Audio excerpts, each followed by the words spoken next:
നമസ്കാരം. ചിലർ എന്നോട് ചോദിക്കുന്ന ഒരു ചോദ്യം, ഈ ജന്മനാൽ കുട്ടികളിൽ ഉണ്ടാകുന്ന പാരമ്പര്യമായി വരുന്ന ചില രോഗങ്ങൾ, അത് ജനറ്റിക്കൽ രോഗമെന്നൊക്കെ ഡോക്ടേഴ്സ് പറയുന്നുണ്ട്. അപ്പൊ അതിനൊന്നും ചികിത്സ ഇല്ല എന്നും പറയുന്നുണ്ട്. പിന്നെ ചെറുതിലെ ജനിക്കുമ്പോൾ തന്നെ അംഗവൈകല്യത്തോടെയും അപ്പൊ ഇങ്ങനെയൊക്കെ ജനിക്കുന്ന കുട്ടികൾ, അപ്പൊ അതൊക്കെ എങ്ങനെ ശരിയാകും? മെയിനായിട്ടും ഈ ബുദ്ധിക്കൊക്കെ തടസ്സങ്ങളും പ്രശ്നങ്ങളും ആയി ജനിക്കുന്ന കുട്ടികൾ, വളർച്ചക്കുറവ്. അപ്പൊ ഇതൊക്കെ എങ്ങനെയാണ് ഇതൊക്കെ മാറാൻ പറ്റുമോ എന്നൊക്കെ പലരും ചോദിക്കുന്നുണ്ട്. ഈ അംഗവൈകല്യവും കാര്യങ്ങളൊക്കെ വരുന്നത് ഈ പറഞ്ഞതുപോലെ മാതാപിതാക്കൾ വഴിയുള്ള കർമ്മ ഫലത്തിന്റെ ഭാഗമായിട്ടും ഈ ജനിക്കുന്ന കുട്ടിയുടെ കഴിഞ്ഞ ജന്മത്തിലെയും അങ്ങനെയൊക്കെയുള്ള കർമ്മത്തിന്റെ ഫലമായിട്ടൊക്കെയാണ് ഈ ജനനം വരുന്നത്. അംഗവൈകല്യമായിട്ടൊക്കെ ജനിക്കുമ്പോൾ ശരിക്കും അതിലൊരു വലിയൊരു അത്ഭുതമൊന്നും ഇനിയുള്ള കാലത്ത് പ്രതീക്ഷിക്കാൻ പാടാണ്. അപ്പൊ ആദ്യം നമ്മൾ മനസ്സിലാക്കേണ്ടത്, ഈ ജനിക്കുമ്പോൾ എന്തുകൊണ്ട് ഇങ്ങനെ സംഭവിക്കുന്നു എന്ന് വെച്ചാൽ, ഈ കർമ്മഫലം എന്ന് പറയുന്ന ആ കാര്യത്തിന്റെ ഫലം നൽകുന്നത് ഈ നെഗറ്റീവ് ശക്തികളാണ്. ഈ നെഗറ്റീവ് ശക്തികളാണ് ആ കുട്ടിയിൽ അല്ലെങ്കിൽ ആ മാതാപിതാക്കളിൽ ഒരു ശക്തിയായി, അല്ലെങ്കിൽ ഒരു പവർ, ഒരു എനർജിയായി ഇവരിൽ പ്രവേശിച്ചിട്ട് ഇവരിലൂടെ ഈ പരിപാടി എല്ലാം ചെയ്യുന്നതെല്ലാം നെഗറ്റീവ് ശക്തികളാണ്. ഇതിൽ ഏറ്റവും കൂടുതലും പ്രവർത്തിക്കുന്നത് ഈ കർമ്മം തെറ്റുന്ന വ്യക്തികളിൽ അവകാശം പറഞ്ഞു വരുന്ന ചില അസുരിക അല്ലെ പൈശാചിക ശക്തികളാണ് ഏറ്റവും കൂടുതൽ ഇങ്ങനെയുള്ള വിഷയങ്ങളും പ്രശ്നങ്ങളും ഉണ്ടാക്കുന്നത്.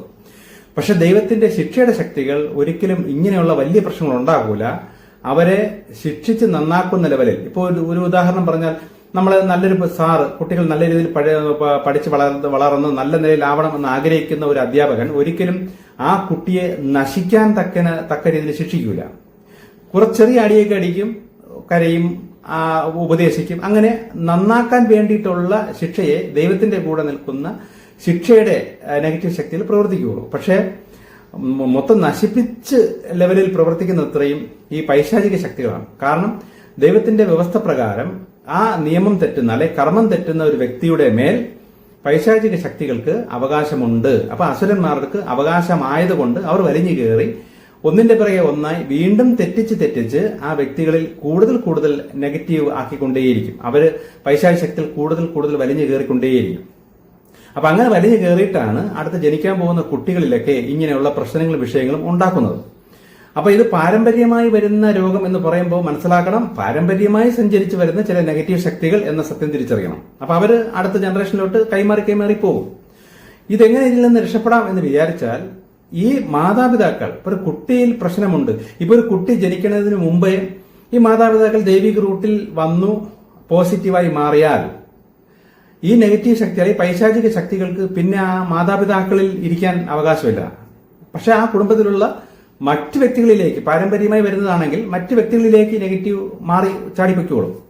കാരണം ഈ വ്യക്തികളെ വിടേണ്ടി വരും. കാരണം ഈ വ്യക്തികൾ സൃഷ്ടാവാദയുമായിട്ടൊരു ബന്ധം വരുന്നു, ജ്ഞാനം ലഭിക്കുന്നു, ജീവിത രീതിയും ശൈലിയൊക്കെ മാറുന്നു, പോസിറ്റീവ് ആകുന്നു. പിന്നെ ഇവർക്ക് ഇവിടെ ഇരിക്കാൻ പറ്റില്ല. മെയിനായിട്ട് ഈ മാതാപിതാക്കളുടെ ആത്മാവ് പവർഫുൾ ആകുമ്പോൾ ഇവർക്ക് അവിടെ പുറത്ത് ചാടിയേ പറ്റൂ. അപ്പൊ അങ്ങനെ വരുമ്പോൾ അടുത്ത ഈ ജനറേഷനിലുള്ള അല്ലെങ്കിൽ ഈ തലമുറയിലുള്ള മറ്റ് വ്യക്തികളെ അന്വേഷിച്ചത് കയറി പൊയ്ക്കോളും. അത് തന്നെ അവർ കയറിപ്പോ. കാരണം പാരമ്പര്യമായിട്ട് സഞ്ചരിക്കുന്നതിന് പാരമ്പര്യമായിട്ട് സഞ്ചരിക്കാനുള്ള അവകാശമുണ്ട്. എവിടെയെങ്കിലും വെച്ച് ആരെങ്കിലും ഇതേപോലെ നന്നായാൽ മാത്രമേ ഇതവിടെ ബ്രേക്ക് ആവുള്ളൂ. അപ്പൊ ഈ കുട്ടിയിൽ പിന്നെ അടുത്ത് സഞ്ചരിക്കാൻ കഴിയില്ല. അപ്പൊ അങ്ങനെ വരുമ്പോൾ ആ കുട്ടി, ഇവർക്ക് ജനിക്കുന്ന, ഈ മാതാപിതാക്കൾക്ക് ജനിക്കുന്ന കുട്ടിയിൽ ഈ പാരമ്പര്യ രോഗം ഉണ്ടായിരിക്കില്ല. ഇനി പാരമ്പര്യ രോഗമായി ജനിച്ചതിന് ശേഷമാണ് ഈ മാതാപിതാക്കൾ ദൈവിക റൂട്ടിൽ വരികയും ശരിക്കുള്ള ആ ദൈവമായിട്ടൊരു ബന്ധം വരികയും, ഈ ശരിക്കുള്ള ദൈവമായിട്ട്, സൃഷ്ടാവാൻ ദൈവമായിട്ടൊരു ബന്ധം വരികയും ആ ദൈവത്തെക്കുറിച്ച് തിരിച്ചറിയുകയും ആ ദൈവം പ്രകൃതിയിൽ വെച്ചിരിക്കുന്ന വ്യവസ്ഥ അനുസരിച്ച് ജീവിക്കുകയും ചെയ്യുമ്പോഴാണ് ഈ ഏതൊരു വ്യക്തിയുടെയും ആത്മാവ് പവർഫുൾ ആവണം, ആത്മാവ് ബലപ്പെടുന്നത്. ആത്മാവ് ബലപ്പെട്ടാലേ ഈ നെഗറ്റീവ് ശക്തിയിൽ വിട്ടുമാറി പോവുള്ളൂ. അല്ലാതെ സൃഷ്ടാവാൻ ദൈവത്തോട് പ്രാർത്ഥന വെച്ചെന്നോ അല്ലെങ്കിൽ സത്യമൊക്കെ തിരിച്ചറിഞ്ഞത് കൊണ്ടോ ആത്മാവ് വളരൂല. അറിഞ്ഞ കാര്യങ്ങൾ നമ്മൾ ചെയ്ത് കാണിക്കണം. ഇപ്പൊ ഉദാഹരണം പറഞ്ഞാൽ, നമ്മളൊരു ഹോട്ടലിൽ കയറിയത് കൊണ്ടോ അവിടെ നിന്ന് ഊണ് നമ്മുടെ മേശപ്പുറത്ത് വെച്ചു, അത് കണ്ടു നോക്കി തൃപ്തിയായത് കൊണ്ടോ നമ്മുടെ വയറ് നിറയില്ല. നമ്മളത് കഴിക്കണം. അതുപോലെ കാര്യങ്ങളെല്ലാം മനസ്സിലായി, പക്ഷെ അത് ചെയ്ത് കാണിക്കുമ്പം, പ്രവർത്തിക്കുമ്പോഴാണ് ആത്മാവിന് വിശപ്പ് മാറുകയും ആത്മാവിന് ആഹാരം കിട്ടുകയും അത് വളർന്നു വരികയും ചെയ്യണത്. അങ്ങനെ വളരുമ്പോൾ അതൊരു എനർജിയാണ്. ഞാൻ പറഞ്ഞില്ല, ഒരു ഓറ പോലെ ഒരു പവറാണ്. ഈ പവർ വലുതാവും തോറും ഈ നെഗറ്റീവായി നിൽക്കുന്ന ശക്തികൾക്ക് നിൽക്കാൻ കഴിയാതെ അവർ തന്നെ വിട്ടു പോകും. അപ്പൊ പോണേ പോണേ പോണേ എന്ന് പ്രാർത്ഥിക്കുക പോലും ചെയ്യേണ്ടി വരില്ല, തന്നെ വിട്ടു പൊയ്ക്കോളും. അങ്ങനെ വരുമ്പോൾ ഈ കുട്ടികളിലുള്ള ഈ നെഗറ്റീവ് ശക്തികൾ അവരും ഈ കുട്ടികളെ വിട്ട് പോകേണ്ടി വരും. അങ്ങനെയാണ് ഈ മാറ്റം സംഭവിക്കുന്നത്.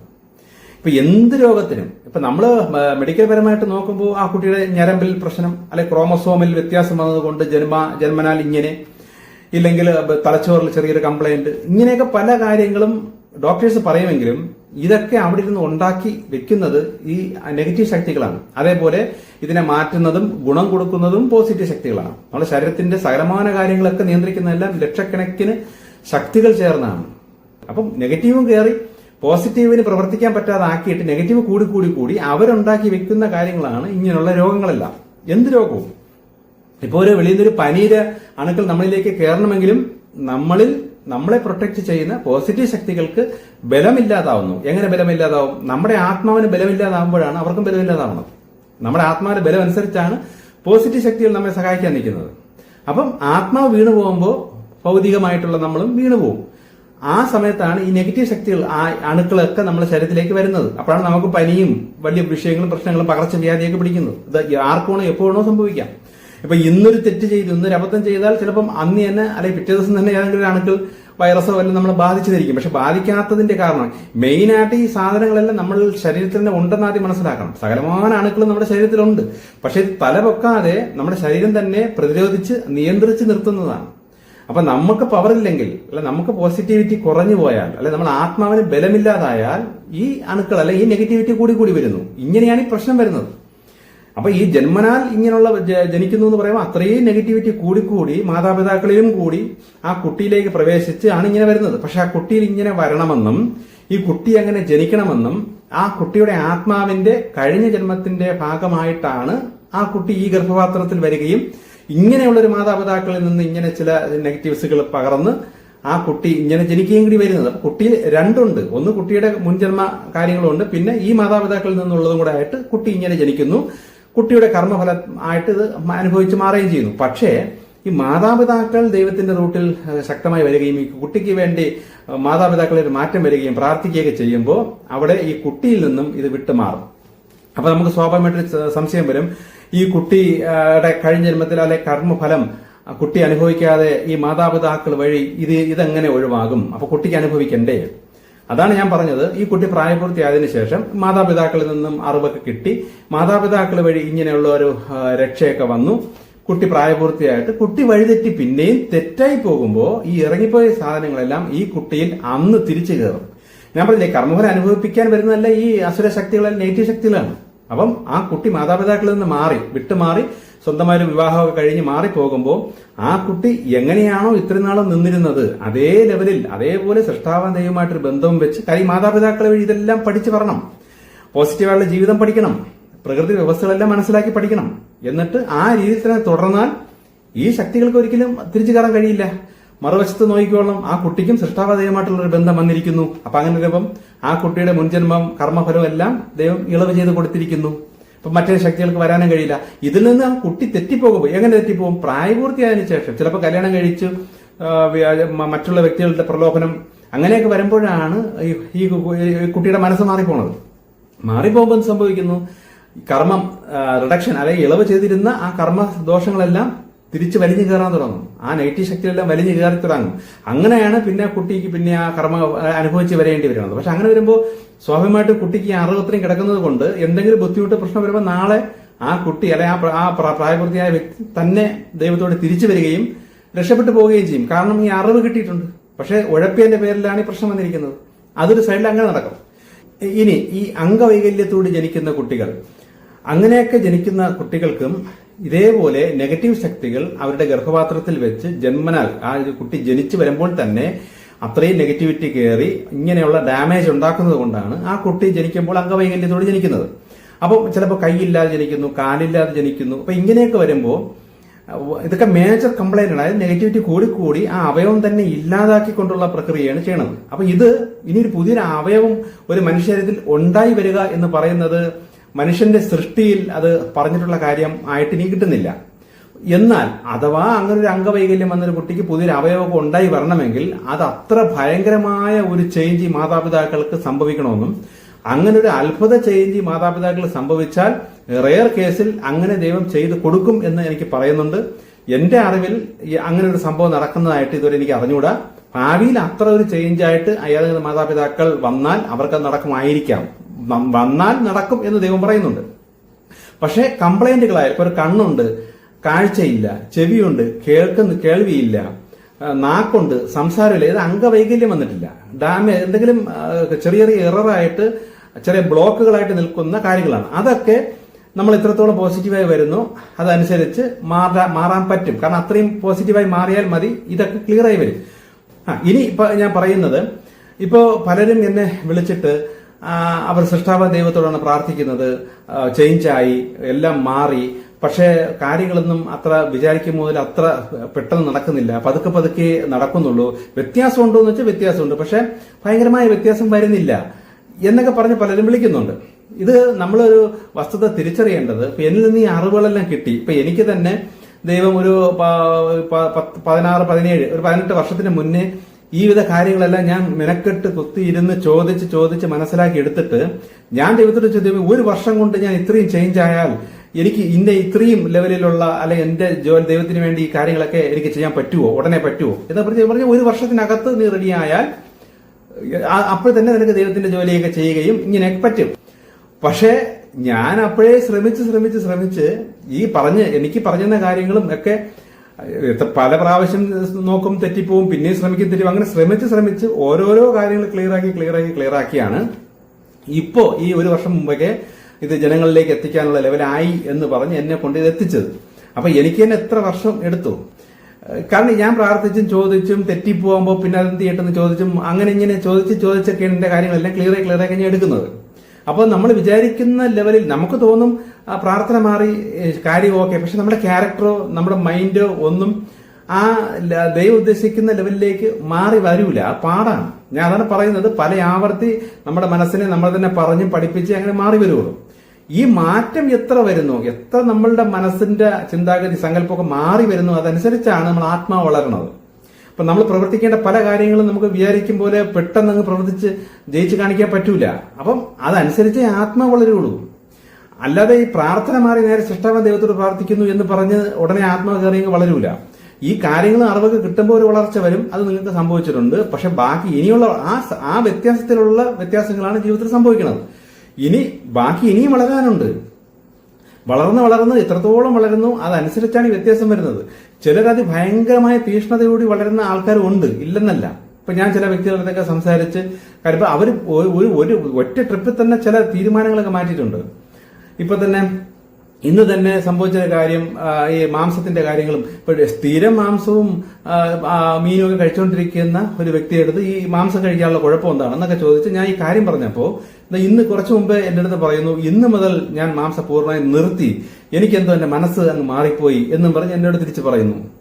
അപ്പൊ അങ്ങനെ നമ്മൾ ഓരോ മേഖലയിലും പെട്ടെന്ന് ചേഞ്ച് ആയാൽ, അപ്പൊ എന്തൊക്കെ ചേഞ്ച് ആവണം, എവിടെയൊക്കെ ചേഞ്ച് ആവണം, അതെന്റെ പഴയ മെസ്സേജിലൂടെ എല്ലാം നിങ്ങൾക്ക് അത് മനസ്സിലാവും, എവിടെയൊക്കെയാണ് ചേഞ്ച് ആവേണ്ടത്.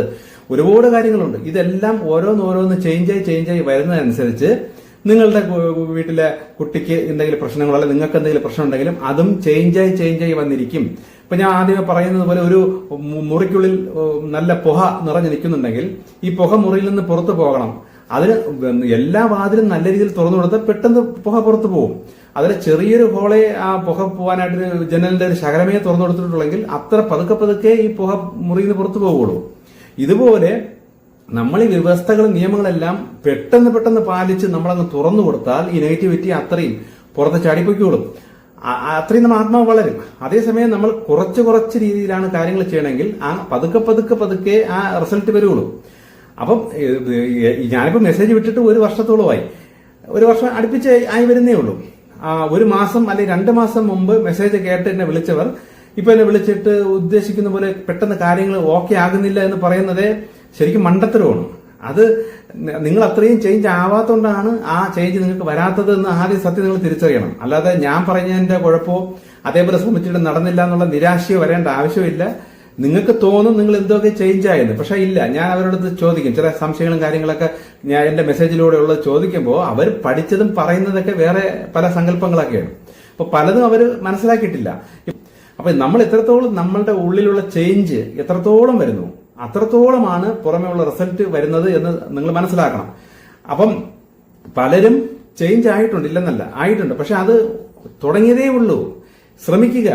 ഒരു കാര്യം, ഇപ്പൊ ഏതെങ്കിലും ഒരു വിഷയം നമ്മൾ ഇത്ര നാൾ ചെയ്തുകൊണ്ടിരുന്നത് ഇങ്ങനെയാണ്, ഇപ്പൊ മനസ്സിലായി അത് മാറണം, അത് ഇതല്ല ശരി, ഇത് ഇങ്ങനെയാണ് എന്ന രീതിയിൽ നിങ്ങൾക്ക് ഒരു മാറ്റം വരണമെങ്കിൽ നിങ്ങൾ ആ ഒരു വിഷയം തന്നെ ഒരു 1000 പ്രാവശ്യമെങ്കിലും നിങ്ങൾ നിങ്ങളുടെ മനസ്സിനെ പറഞ്ഞ് പഠിപ്പിച്ചാൽ മാത്രമേ ഇത്രനാളും ചെയ്തുകൊണ്ടിരുന്ന ആ രീതിയും ശൈലിയും മാറി വരുള്ളൂ. അത് ആദ്യം തിരിച്ചറിയണം. അല്ലാതെ കേട്ട ഉടനെ നാളെ മുതൽ ചെയ്യാം എന്ന് വിചാരിച്ച് ചെയ്താൽ മാറൂല. മനസ്സിനെ പഠിപ്പിക്കണം. അതിനാണ് ഞാൻ മെസ്സേജിലൊക്കെ പറയുന്നത്, വെറുതെ ഇരുന്ന് ഇതാണ് ശരി, ഇനി ഇങ്ങനെ വേണം ചെയ്യേണ്ടത്, എനിക്ക് ഇങ്ങനെ ചെയ്യണം, ഇങ്ങനെ നമ്മൾ മനസ്സിൽ അത് ഉൾക്കൊള്ളണം. ഉൾക്കൊണ്ട് ഈ ധ്യാനിക്കുന്നത് പോലെ ഇരുന്ന് മനസ്സിനെ പഠിപ്പിച്ച് ഇപ്പം 1000 പ്രാവശ്യം മനസ്സിനെ പഠിപ്പിക്കണം എന്നൊരു ചൊല്ലുണ്ടല്ലോ, ഞാൻ പറഞ്ഞല്ലോ, ഒരു ഉദാഹരണം. അപ്പൊ അങ്ങനെ വരുമ്പോൾ ഒരു ദിവസം ഒരു 5 പ്രാവശ്യം പഠിപ്പിച്ചാൽ 1000 പ്രാവശ്യം ആവാൻ എത്ര നാളെടുക്കും ഒരു വിഷയം? അതേപോലെ ഒരു കാര്യം തന്നെ നമ്മൾ ഒരു ദിവസം വരുന്ന 100 പ്രാവശ്യം നമ്മൾ മനസ്സിനോട് തന്നെ പറഞ്ഞ് പഠിപ്പിക്കും. ഇതിനെയാണ് ശരിക്കും ധ്യാനം എന്ന് പറയുന്നത്. ഈ മന്ത്രം ചൊല്ലുക എന്ന് പറയുന്നതും ഈ തത്വമാണ്, മനനം ചെയ്യുക. നമ്മൾ മനസ്സിൽ തന്നെ പഠിപ്പിച്ച് എടുക്കുക. അതാണ് ഈ മന്ത്രം എന്ന് പറയുന്നത്. അപ്പൊ ഈ മാറണം, നമുക്കത് മാറ്റം വരണം എന്ന കാര്യം നിങ്ങൾ മന്ത്രം ചെയ്യണം, അതായത് മനനം ചെയ്യണം. അങ്ങനെ ഇരുന്ന് എത്രത്തോളം 100 പ്രാവശ്യം ചെയ്താൽ 10 ദിവസം കൊണ്ട് നിങ്ങൾക്ക് ആ ചേഞ്ച് വരും. കാര്യം 1000 ആയി. 10 ദിവസം ആകുമ്പോൾ തന്നെ 1000 പ്രാവശ്യമായി. അപ്പൊ ചേഞ്ച് വരും. ഒരു ദിവസം ഒരു 5-6 പ്രാവശ്യവും നമ്മൾ ഉള്ളിൽ നമ്മൾ കോൺസെൻട്രേറ്റ് ചെയ്ത് പറയണം. വേറെ ചിന്തയില്ലാതെ മനസ്സിൽ തന്നെ കോൺസെൻട്രേറ്റ് ചെയ്ത് മനസ്സുകൊണ്ട് തന്നെ ഇങ്ങനെ പറഞ്ഞിരിക്കണം. അങ്ങനെ നമ്മൾ പറഞ്ഞ് പഠിപ്പിക്കണം. ഇങ്ങനെ ഓരോ മേഖലയും നമ്മൾ പറഞ്ഞ് പഠിപ്പിച്ച് ചെയ്തു വരുമ്പോഴാണ് നമ്മുടെ ഈ കാര്യങ്ങളെല്ലാം തന്നെ സോൾവ് ആയി വരുന്നത്. അതുകൊണ്ടാണ് ഞാൻ പറഞ്ഞത്, ഇത് അവരവരുടെ മനസ്സിന്റെ തീഷ്ണതയാണ്. ഇത് ചടങ്ങ് പോലെ അല്ല ചെയ്യണം. വെറുതെ ഇങ്ങനെ കണ്ണടച്ച് എന്തെങ്കിലും ആലോചിച്ചുകൊണ്ട് വെറുതെ പറഞ്ഞുകൊണ്ടിരുന്നാലും അവിടെ ഫലം വരൂല. ഇത് തന്നെ ചിന്തിച്ച് നമ്മളങ്ങനെ ചേഞ്ച് ആവുന്നതായി നമ്മൾ വിശ്വസിച്ച് നമ്മൾ ചേഞ്ച് ആകണമെന്ന് ദൃഢനിശ്ചയത്തോടുകൂടി പല ആവർത്തി മനസ്സിൽ പറഞ്ഞ് പഠിപ്പിച്ച് ഓരോ കാര്യങ്ങൾ മാറുള്ളൂ. ഇങ്ങനെ മാറിയാൽ ഈ ബുദ്ധിക്ക് വളർച്ചയില്ലായ്മ, അങ്ങനെയൊക്കെയുള്ള കണ്ണിന് കാഴ്ചയില്ല, ചെവി കേൾക്കുന്നില്ല, അല്ല സംസാരശേഷിയിൽ, ഇതെല്ലാം മാറി വരും. ഇതൊന്നും വലിയ മേജർ കംപ്ലൈന്റ് അല്ല. മദ്യപാനം, ലഹരി, എന്തെങ്കിലും അഡിക്റ്റ് ആയിട്ടുള്ള ഒരാളാണെങ്കിലും ഇതെല്ലാം സിമ്പിളായിട്ട് മാറി വരും. കാര്യം ഇതെല്ലാം നമ്മളിൽ നിന്ന് മാറാൻ പറ്റുന്ന കാര്യം. ഈ ഇല്ലാത്ത അവയവം ഉണ്ടായി വരിക എന്ന് പറയുന്നത് നമ്മളെ മനുഷ്യ സൃഷ്ടിയിൽ അങ്ങനെ ഒരു സാധനം ഇല്ല, പാടാണ്.